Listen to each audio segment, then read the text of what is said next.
Si pueden abrir sus Biblias hoy, vamos a estar en el libro de Juan, capítulo 1.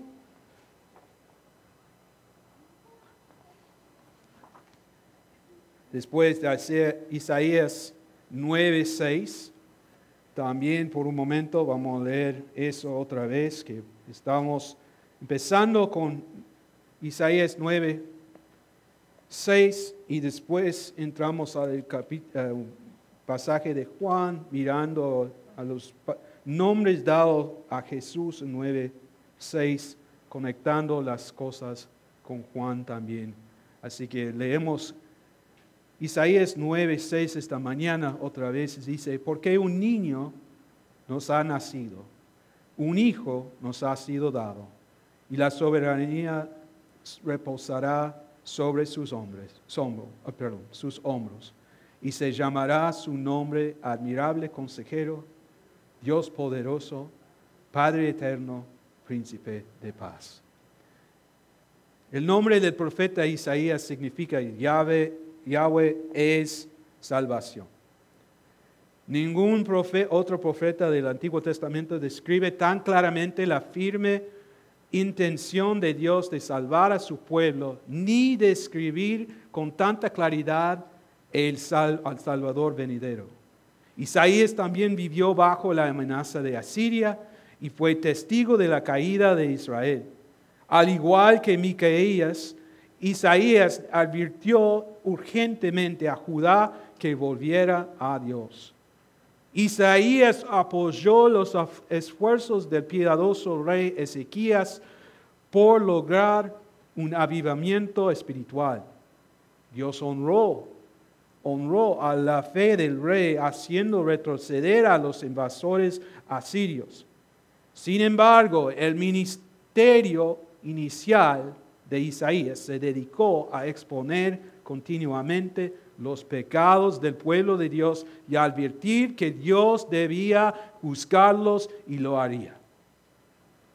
Isaías promete que en el momento que Dios considere oportuno, enviará a su Mesías. A través de ese Salvador prometido, Dios liberará a las personas que confían en Él y purificará al mundo entero de la corrupción del pecado. Isaías 9:6 declara: tanto la humanidad, un niño ha nacido, como la deidad, un hijo nos ha sido dado del Señor Jesucristo. El profeta luego da un salto hacia adelante a la era del reino, cuando el Mesías reinará con rectitud y justicia desde el trono de David. Dios le había prometido a David que su dinastía y su trono se establecerían para siempre. Y esto va a cumplir literalmente en Jesucristo, quien un día reinará desde Jerusalén. Vemos eso, Isaías 11, 1-5 dice eso, Jeremías 23, 5-8, Jeremías 30, 8-10, todos esos miran al futuro cuando Él va a reinar. Y este reino se llamará el milenio, que significa 1000 años. Así que leímos recién Isaías 9:6. Hoy nuestro título de nuestro mensaje es El Dios Poderoso, Jesucristo Encarnado. Y vamos a estar mirando a Juan capítulo 1, versículos 1-18 también. Y veremos este nombre de Jesucristo. El segundo es en Isaías 9:6 que mencionamos la semana pasada, fue admirable consejero maravilloso, ¿cómo quiere decirlo? Dios, ahora Dios poderoso. Nuestro punto principal de hoy es: celebramos el nacimiento de Jesús. Uno de sus nombres es Dios poderoso. Y vemos aquí en Juan 1 que muestra que Él es el creador y que trajo la salvación a la humanidad. Vamos a orar. Nuestro Padre Celestial, te damos gracias hoy, esta mañana, por la oportunidad que tenemos de estar aquí, de escuchar tu palabra. Ayúdanos ahora a ver lo que tú tienes para nosotros esta mañana, que tú seas glorificado en todo, en el nombre de Cristo Jesús te pedimos. Amén. El Evangelio de Juan fue escrito por el anciano apóstol alrededor del año 85 después que murió Cristo. Así que tenía muchos años en ese momento. Fue el último de los 4 evangelios en ser escrito. Cuando este libro comenzó a circular entre la comunidad cristiana, los otros evangelios ya eran muy conocidos. La gente de todo el mundo ya conocía los relatos de la vida de Cristo, tal y como los habían registrado Mateo, Marcos y Lucas. El evangelio de Juan fue diferente. En las páginas de este maravilloso libro, vemos un lado de Cristo que los otros evangelistas no mencionan. Juan formaba parte de ese círculo íntimo que él tenía con Jesús. Ese puñado de discípulos que estuvo con Jesucristo durante algunos de sus momentos más íntimos. En este evangelio, Juan nos ofrece 21 capítulos. Capítulos que a medida que se desarrollan, representan una nueva faceta de su carácter divino. En este capítulo inicial, Juan pinta un retrato de Jesús, la palabra de Dios, el Dios poderoso, y es en esa imagen en la que queremos centrarnos este día. Vemos juntos a Jesús, la palabra de Dios. En estos versículos se revelan 3 verdades sobre la palabra de Dios. Mira conmigo a Juan capítulo 1. Y vamos a ver esto. Primeramente, Jesús es el verbo preexistente, versículos 1 a 3. Y dice así: en el principio ya existía el verbo, y el verbo estaba con Dios, y el verbo era Dios. Él estaba en el principio con Dios. Todas las cosas fueron hechas por medio de Él, y sin Él nada de lo que ha sido hecho fue hecho. Vemos aquí que Jesús es el verbo preexistente. Él es el verbo constante en versículo 1a. En el principio ya existía el verbo. Según este versículo, Jesús simplemente siempre ha existido. No vino a la existencia en Belén, sino que ha estado aquí a lo largo de todas las edades infinitas de la eternidad pasada. Porque notan, era en el versículo 1. Siempre ha sido, es lo que realmente traduce. Contraste esto con era en el versículo 6. Si miramos a 6, dice: vino al mundo un hombre enviado por Dios cuyo nombre era Juan. Juan llegó a ser. Eso simplemente significa, cuando está hablando aquí en la relación utilizada en esta palabra, utilizada para Juan el Bautista, significa simplemente llegar a ser. Juan llegó a ser, nació, pero siempre Jesús ha sido. Y gracias a Dios que Él es la palabra de Dios constante e inmutable, como dice en Hebreos 13:8. Por eso los cristianos pueden confiar en Jesús. Él nunca nos fallará ni nos abandonará. Hebreos 13:5. Miramos ahí, si vamos a Hebreos 13:5. Dice así: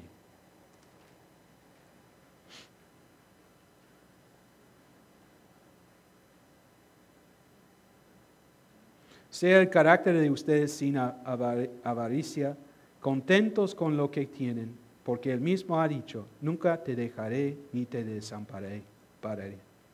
De manera que decimos confiadamente: el Señor es el que me ayuda, no temeré.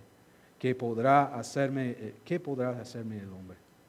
Acuérdate de sus guías de que les hablaron la palabra de Dios, y considerando el resultado de su conducta, imitan su fe. Jesucristo es el mismo ayer y hoy y por los siglos. Ahí vemos que Él siempre ha sido constante. También vemos que es el verbo preexistente y también es el verbo en comunión. Vemos que el verbo estaba con Dios en versículo 1. Esta frase dice que Jesús estaba con Dios. Es decir, estaba presente en los cielos en la presencia de Dios el Padre, pero se mantenía como eran parte de la Trinidad y mantenía su persona distinta. Y esa frase aquí es algo que nos da también, se muestra la realidad de la eternidad para nosotros. Este versículo nos enseña que Jesús es Dios, pero sigue siendo un ser único. Es muy importante para nosotros entender eso, porque es lo que Él es. Y Él es un ser único, pero también es Dios y parte de Dios Padre, Dios Hijo, Espíritu Santo. Jesucristo no fue una idea tardía de Dios, no fue algo que se inventó cuando las cosas se salieron de control, no había nada así. Y hay religiones y hay otros que van a decir cosas así, pero no, Jesús estaba allí cuando Dios decidió crear al hombre a su imagen en Génesis 1:26. Jesús estaba allí en el cielo cuando se formuló el plan para redimir al mundo. Hablamos de eso en Apocalipsis 13:8, Efesios 1:4, Tito 1:2, 1 Pedro 1:19-20. Hay algunos distintos lugares donde podemos ver lo que Dios había hecho. Y desde antes de que comenzara el tiempo, Jesús estaba con el Padre en el cielo. Así que no es solo el verbo constante, el verbo en comunión, pero también es el verbo controvertida. El verbo era Dios. Vemos al final del versículo 1 aquí. Y el verbo era Dios.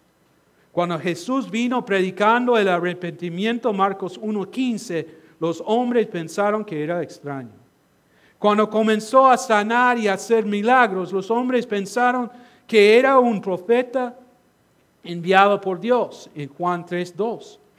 Cuando habló la palabra de Dios con poder, los hombres pensaron que era asombroso, en Lucas 4:36. Pero sin embargo, cuando Jesús afirmó ser igual a Dios, los hombres pensaron que estaba loco.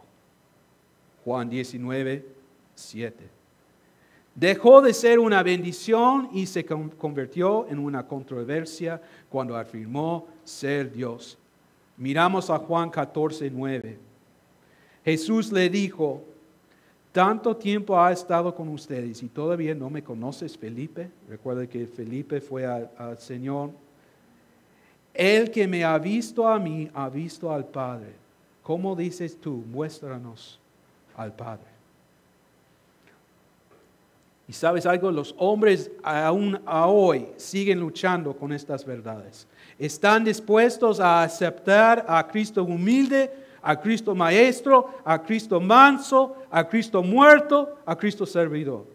Pero sin embargo, no reconocen al Dios hombre Jesucristo.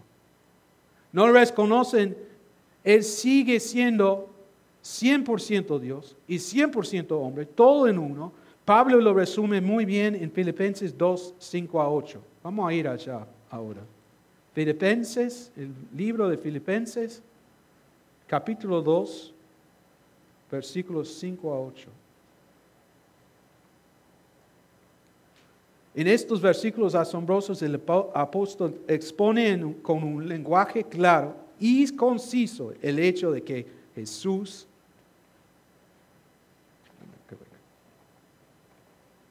Jesús existía antes de Belén y que Él se humilló voluntariamente y vino a este mundo con condición de siervo. Jesús, el Dios hecho hombre. Mira aquí, capítulo 2 de Filipenses, versículos 5-8. Haya pues en ustedes esta actitud que hubo también en Cristo Jesús, el cual, aunque existía en forma de Dios, no consideró el ser igual a Dios como algo a que aferrarse, sino que se despojó a sí mismo, tomando forma de siervo, haciéndose semejante a los hombres. Y hallándose en forma de hombre, se humilló él mismo, haciéndose obediente hasta la muerte y muerte de cruz. Vemos aquí que Él fue también controvertida, pero nos muestra que es Dios hecho hombre. Versículo 3 vemos también que Él es el verbo creador. Dice aquí en versículo 3 de Juan Si volvemos a Juan capítulo 1, versículo 3, vemos que todas las cosas fueron hechas por medio de Él. Y sin Él, nada de lo que ha sido hecho fue hecho. Este versículo nos dice que Jesús fue la energía detrás de la creación del universo. Él habló y así fue. Se paró al borde de la nada y habló para que todo esto existiera. Colosenses 1, 16 y 17. No tienes que ir allá, pero voy a leerlo. En Colosenses 1, vemos versículos 16 y 17. Saltó demasiado. Okay. 16 y 17 aquí. Dice así. Porque en Él fueron creadas todas las cosas, tanto en los cielos como en la tierra, visibles e invisibles, ya sean tronos o dominios o poderes o autoridades, todo ha sido creado por medio de Él y para Él. Él es antes de todas las cosas y en Él todas las cosas permanecen. Así que vemos aquí, porque está hablando de Jesús en ese momento. Pablo nos está mostrando que Él, todo que fue hecho y existe por medio de Él. Puedo decir que estoy agradecido de que este Dios sea mi Dios, de que este Salvador sea mi Salvador. Me alegra poder conocerlo, el perdón gratuito de los pecados y que la salvación esté en sus manos, no el mío. Las preocupaciones y presiones de la vida comienzan a desvanecerse de manera asombrosa cuando nos enfrentamos al poder y la fuerza de nuestro Salvador Todopoderoso.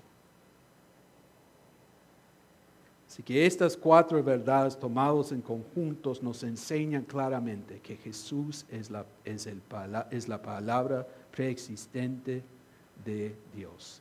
Él siempre ha existido y siempre existirá. Gracias a Dios, nunca habrá un día en toda la eternidad en el que Jesús no esté presente. No importa dónde terminemos o a qué nos enfrentamos en nuestro viaje por este mundo, podemos estar seguros de que Él que existía desde antes de todos los tiempos está y siempre estará ahí para nosotros. Él es la palabra preexistente del Dios viviente. Y hablaba de todas las cosas aquí. Vamos a mirar nuestro segundo punto también, que Jesús es el verbo personalizado. Versículo 14. Él habla aquí que el verbo se hizo carne y habitó entre nosotros. Y vimos su gloria, gloria como del unigénito del Padre, lleno de gracia y de verdad. Este versículo es uno de los más claros de toda la Biblia en lo que respecta a la encarnación de Jesucristo. Encarnar es una palabra rebuscada que simplemente significa la manifestación corporal de un ser sobrenatural. Así que la forma de su encarnación, este versículo nos dice que el verbo se hizo carne y habitó entre nosotros. La forma en que se encarnó es un misterio. Para nosotros no lo entendemos. No vamos a entenderlo. ¿Cómo puede Dios convertirse en un hombre? La respuesta a esta pregunta solo lo conoce Dios. De verdad, nosotros no podemos conocerlo. Pero Él lo hizo. Y lo único que sabemos es que Dios eligió a una virgen llamada María y hizo que concibiera milagrosamente y diera a luz a un bebé. Sé que aquella noche en que nació Jesús, Dios vino a la tierra. De alguna manera el verbo se hizo carne. Aunque Jesús había existido desde toda la eternidad, tomó sobre sí un manto de carne allí en Belén. El Creador nació para la criatura. Dios puso su vida en manos de los mortales. Qué escena tan impresionante debió de ser. Él dice también aquí en este versículo que Dios habitó entre nosotros. Esa palabra tiene un significado muy rico. Literalmente significa que Jesús plantó su tienda aquí, entre los mortales. Vivió entre nosotros, trabajó entre nosotros, oró entre nosotros, sufrió entre nosotros y murió entre nosotros. Dios caminó sobre la tierra y muchos de los que estuvieron en contacto cercano con Él no lo reconocieron.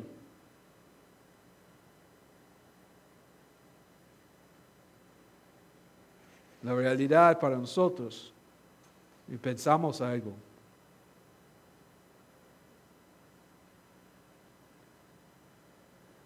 Recientemente pensamos de alguien que no lo reconocen, la idea de que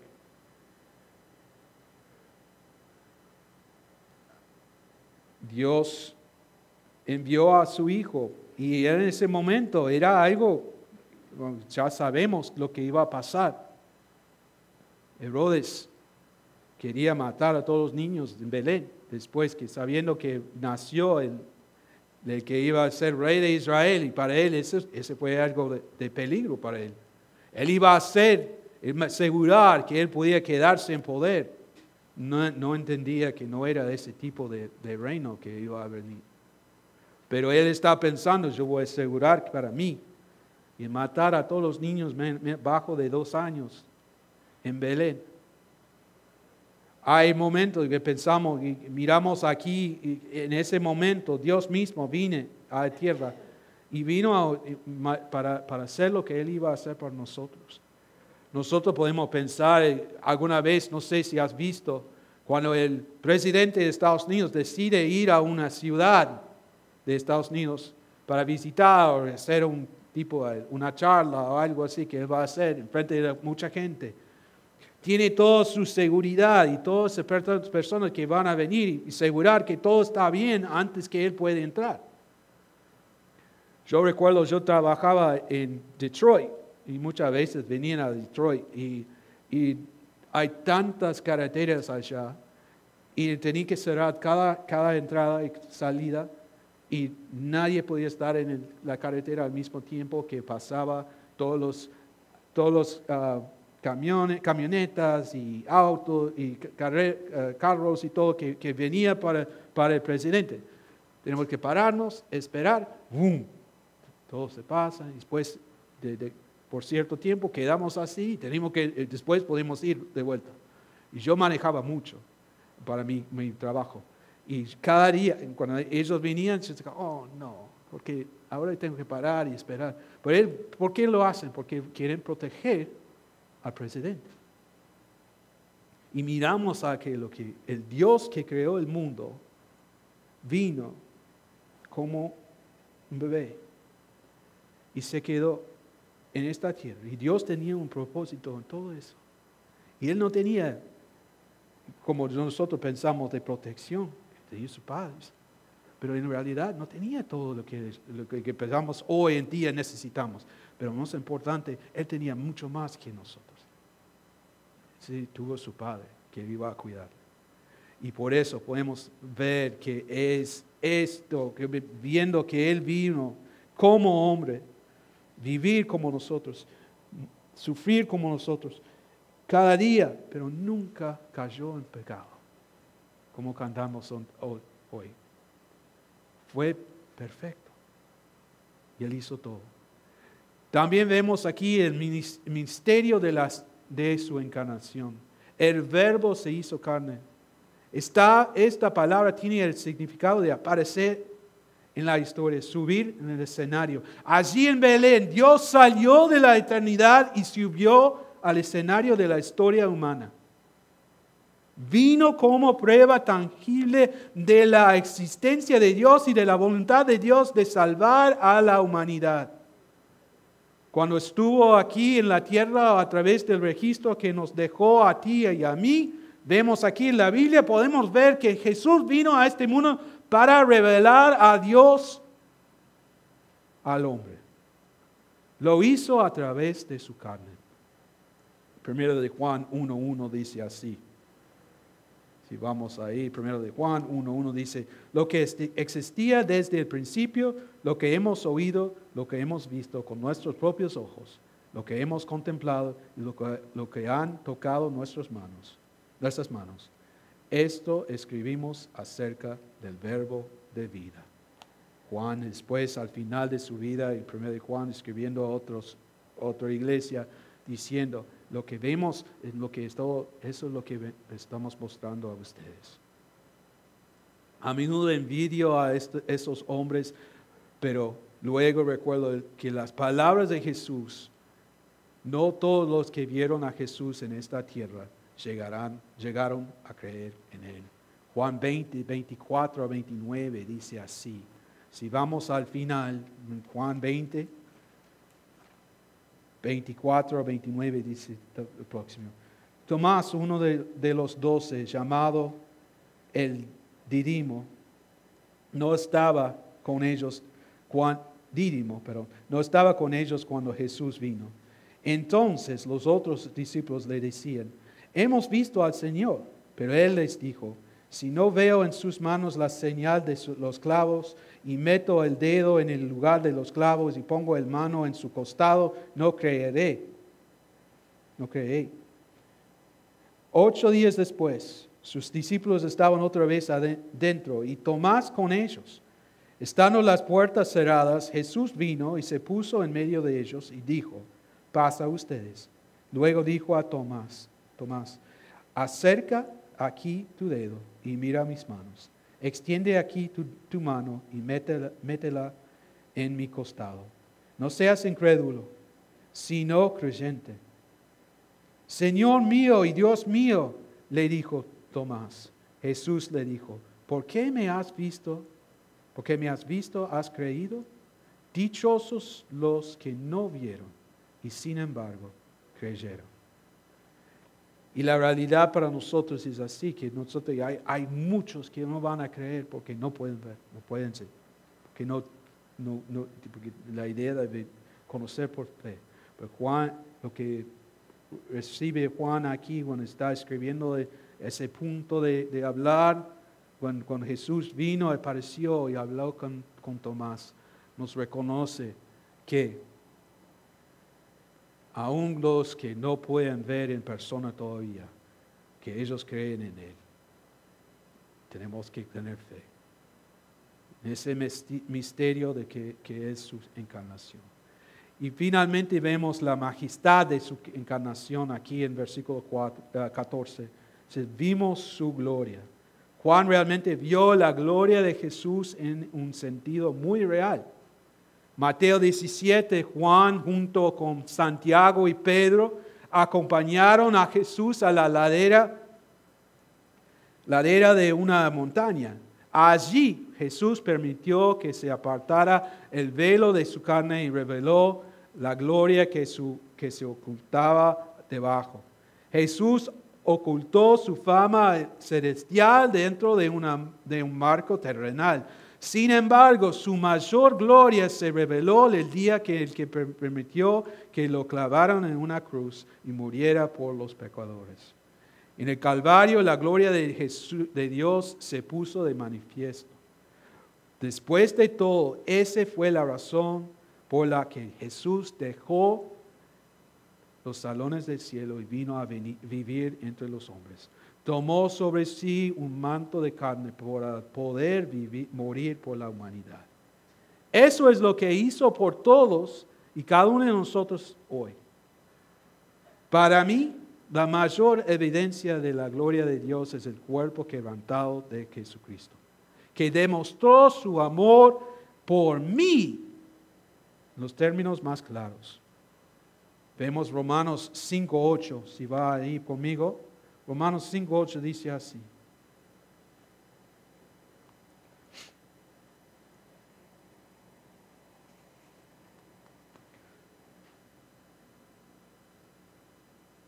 Pero Dios demuestra su amor para con nosotros, en que siendo aún pecadores, Cristo murió por nosotros. Lo último que vamos a ver hoy es Jesús es el verbo que se proclama. Vemos ese punto en versículo 18. Versículo 18 dice, nadie ha visto jamás a Dios, el unigénito Dios, que está en el seno del Padre, Él lo ha dado a conocer. Según este versículo, Jesús vino a revelar a Dios al hombre. La palabra declarar significa desvelar. Todo lo que hizo el Señor fue simplemente un esfuerzo por desvelar más la revelación de Dios al hombre. Los hombres necesitaban ver a Dios, no solo como un legislador, sino también como un amante. No solo como un juez, sino como un justificador. No como un ser severo y odioso, sino como un Dios salvador y bondadoso. Jesús hizo precisamente esto con su vida. Y podemos verlo en Juan 14, 7 a 9, o Colosenses 1, 15, Hebreos 1, 3. Jesús vino a mostrar a Dios ante los hombres y lo hizo de dos maneras principales. Así, de dos veces. Lo vemos, volvemos ahora a versículos 4 a 9. Él vino a proclamar la luz. La manera en que el verbo que se proclama fue para proclamar la luz. Versículo 4 a 9 dice, en Él estaba la vida, y la vida era la luz de los hombres. La luz brilla en las tinieblas, y las tinieblas no lo comprendieron. Vino al mundo un hombre enviado por Dios, cuyo nombre era Juan. Este vino como testigo para testificar de la luz, a fin de que todos creyeran por medio de él.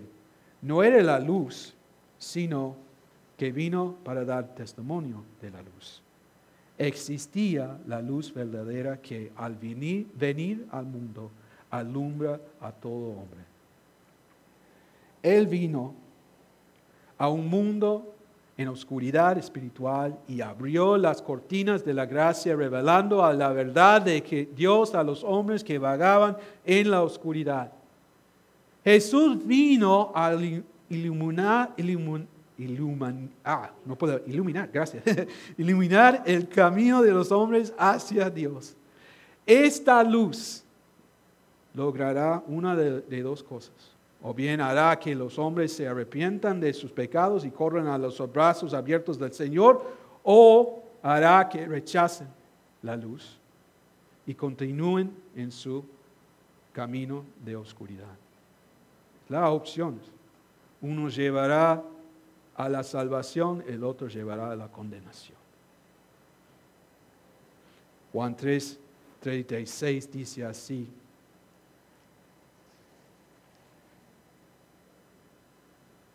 El que cree en el Hijo tiene vida eterna, pero el que no obedece al Hijo no verá la vida, sino que la ira de Dios permanece sobre él. Gracias a Dios por la luz que le dio al hombre caído. Ahora no tenemos que estar sujetos a las estrictas reglas de la ley, sino que somos libres para responder a las encantadoras súplicas de la gracia. Y alabado sea el Señor. Esta luz llega a todos los hombres, incluso a mí, para que nosotros podamos conocer. No solo eso, Él vino a proclamar la luz, pero también proclamar la vida. Versículos 10 a 13 dice así: Él estaba en el mundo, y el mundo fue hecho por medio de Él, y el mundo no lo conoció. A lo suyo vino, a los suyos no lo recibieron.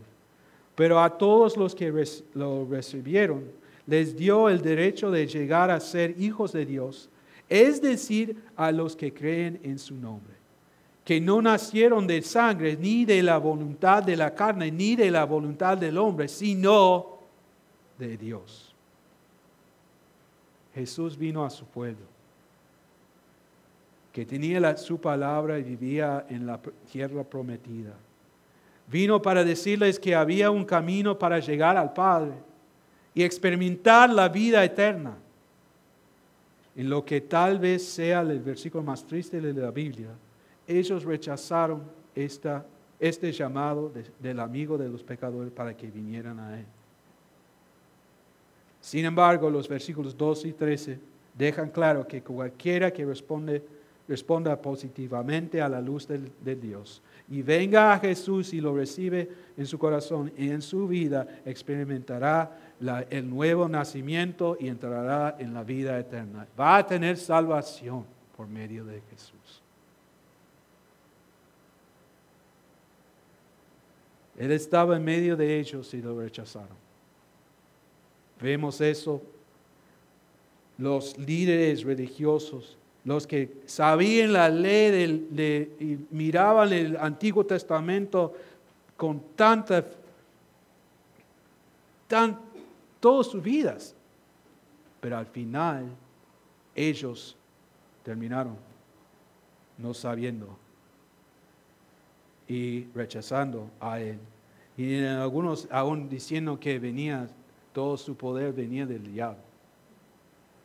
Aunque estaba sacando demonios y estaba haciéndoles sanar a la gente, diciendo el diablo es por Satanás que estaba haciendo las cosas. No. Rechazaron al sacrificio. Y no queremos eso. Queremos abrazar y tomarle, arrepentirnos y ir y servir y obedecer a Él. Al final, Juan deja claro en versículo 13 que esta vida no viene por nuestro nacimiento natural, no por sangre, ni por nuestras buenas obras, no por la voluntad de la carne, ni por la obra de otro, la voluntad del hombre, sino solo por la voluntad de Dios. No tiene nada que ver conmigo. Es solo lo que Él hizo, su justicia, nada más. ¿Y cuál es la voluntad del Padre? Vemos Juan 6, 36 a 40, rápido. Dice así. Juan 6, 36 a 40. Porque he descendido del cielo no para hacer mi voluntad, sino la voluntad del que me envió. Y esta es la voluntad del que me envió, que de todo lo que Él me ha dado yo no pierda nada, sino que lo resucite en el día final. Porque esta es la voluntad de mi Padre, que todo aquel que ve al Hijo y cree en Él, tenga vida eterna. Y yo mismo lo resucitaré en el día final. Solo hay una entrada a la vida y es a través del Hijo de Dios. Él es la puerta en Juan 10:9. Él es el camino, Juan 14:6, que dice, yo soy el camino, la verdad y la vida. Nadie viene al Padre sino por mí. Si alguien quiere entrar en la vida, entrará a través de Jesús. Así que para concluirnos hoy de esta mañana, pensando sobre lo que hemos hablado, no puedo decir que comprenda todas las verdades que contiene este pasaje. No puedo entenderlo. No entiendo, no sé cómo lo hace. Pero Él es Dios y nos ha dado esto para nosotros ver lo que Él hizo por nosotros. Pero puedo decir que me gusta mucho lo que dice aquí, porque sé que fue el Dios poderoso que podía hacer todo esto. Solo alabo al Señor por revelarse a sí mismo y a su Padre a personas como nosotros. Damos gracias por eso. Me alegra que un viejo pecador como yo, un pecador lleno de pecado, que no podía acudir a Jesús con una fe, que yo puedo acudir a Jesús con una fe sencilla y ser salvo eternamente por su gracia, por su poder. Puede que no sepa mucho sobre todo, hay tantas cosas que aún no entiendo por la Biblia, pero me alegra conocer personalmente la palabra de Dios, que yo puedo hacerlo. Y digo así para nosotros hoy. ¿Y tú qué piensas de eso? Si nunca has conocido a Jesús en el perdón gratuito de los pecados, ahora es tu momento. Si no conoces a Jesús como Salvador y Señor, hoy es el día de salvación. hoy. No deja que sea otra. No piensa, oh, tengo más tiempo. Reconocer que no quiere ser uno que rechaza a Él para vivir su vida de la manera que quiere, sino dar vuelta, arrepentirse, por fe en Él, conocerle como Salvador y Señor hoy. Jesús está listo para revelarte al Padre. Él espera que respondes a su luz para poder darte su vida. Harás lo que debes hacer hoy y vendrás a Jesús. Vamos a cerrar nuestros ojos y terminar.